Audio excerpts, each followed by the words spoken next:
How do you assess and analyze former President Zuma and MK's role in this election? You're right. MK, I think, is the biggest story of this election. Love him or hate him, Jacob Zuma is a brilliant politician. And once again, with what he has done with MK, he has shown how brilliant he is.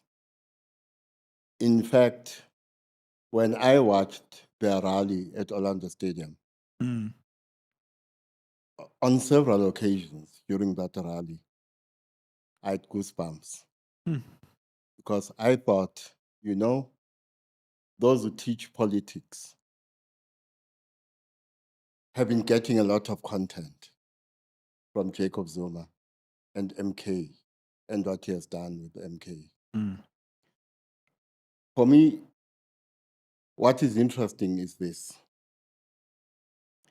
What he has done is to create a formation to which the struggle heritage, which the ANC was the sole custodian of, Mm. has now relocated to. So there is a contest about where the struggle heritage or the revolutionary heritage should reside. Is it the ANC or is it in MK? Mm. With what he has done and with what he has been doing with the MK, you see some relocation of aspects of that revolutionary tradition or aspects of that struggle heritage, if not completely, but maybe partially, Mm. from the ANC to MK. But it does something else that I think is very important. Something else relocates from the ANC to MK. The military wing of the ANC, Umkhonto weSizwe, Mm. is now sitting outside the ANC. A big part of what we knew as MK, Umkhonto weSizwe, the military wing of the ANC, is sitting in this new formation that he has formed, Mm. MK. So that is quite important in many ways because prior to Pulukwane, many of those who were loyal to him were those who were in the intelligence structures of the ANC, Mm. underground and in exile, Mm. and those who were in Umkhonto weSizwe. And they were responsible, in the main, in my view, for installing him as president of the ANC in Pulukwane, and of course, later as president of the country in 2009. Mm. Those people are sitting in MK now and are in part responsible for the strategy of MK. Mm. Some may argue that these are people who have not worked in an organization outside the military Mm. and may lack political experience in that sense. I dispute that. I think they come into this new formation with a lot of political experience, even if it is not organizational experience. You can do a lot with political experience. And I think they've done a lot if Mm. you look at where MK is today. Mm.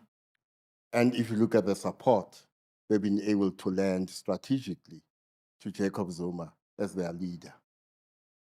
What do you think accounts for the MK's success? Because I think a lot of people haven't, and by success, I just mean ability to attract Mm, a serious amount of electoral support in a very short period of time.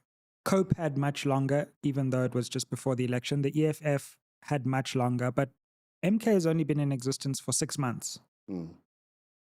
Clearly, there was a lot of planning beforehand, in my view, but what do you think actually accounts for this unprecedented rise of a party in 6 months to the level which it's at now? Well, again, you see the brilliance of Jacob Zuma as a politician and those around him. Because what they've created is a formation with multiple identities. And depending on what they want to achieve, they will foreground a particular dimension of that multiple identity or complex identity. For instance, let me go back to the rally to make this point. So look at the optics.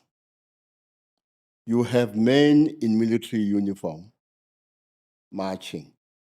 And then you have Amabuto doing the formations of Amabuto. So what they do at that rally is to invoke Zulu nationalism or the pride of being Zulu. But if you listen to the speech, what Jacob Zuma does is to take us back to Morogoro. Remember, one of the things the ANC comes out saying after the Morogoro conference in 1969 is that when it comes to the prosecution of the liberation struggle is about the liberation of Black people in general and Africans in particular. In other words, the prosecution of the liberation struggle is primarily about the liberation of the African. And when you listen to Jacob Zuma's speech at the rally, he's taking us back there. The centrality of the African and the centrality of the African in the liberation project. I think when you combine that with the Zulu nationalist impulse, you have a very potent weapon and you have a very potent instrument through which you can attract support. So what he does, he combines the modern and the traditional in his political strategy. So you have him organizing MK as a modern political formation, but also as a military formation, but also as a traditional formation to the extent that you have hints of Zulu tradition and Zulu nationalism in how they organize and in the optics they deploy. But then he also relies on something else. He relies on the weaknesses and failures of the ANC and he projects them in a particular way. So he positions MK as the ideological other, not just the political other, but the ideological other of the ANC. But as far as liberation movements go, he positions MK as the authentic liberation movement. So the ANC is not the authentic liberation movement. So to the extent that the historical mission of the ANC is incomplete, that historical mission will be completed by MK, which he positions as the authentic alternative to the African National Congress as a liberation movement. But look at what he does also. How he uses language. His reliance on the Zulu language is attractive not only to those who speak Zulu, but to anyone who speaks an African language, because that lends another level of authenticity to what MK is. So you can also add another dimension to that, the class dimension, that he positions MK as an organization of the poor, and therefore of the working class, the poorest of the poor. So this MK has interesting ideological dimensions in how he deploys it. And overall, of course, he deploys MK as something that exists in contradistinction to the ANC it is what the ANC is not in terms of what the ANC has become. So I think those are some of the tactics he has deployed Yeah. to bring MK to 80s today.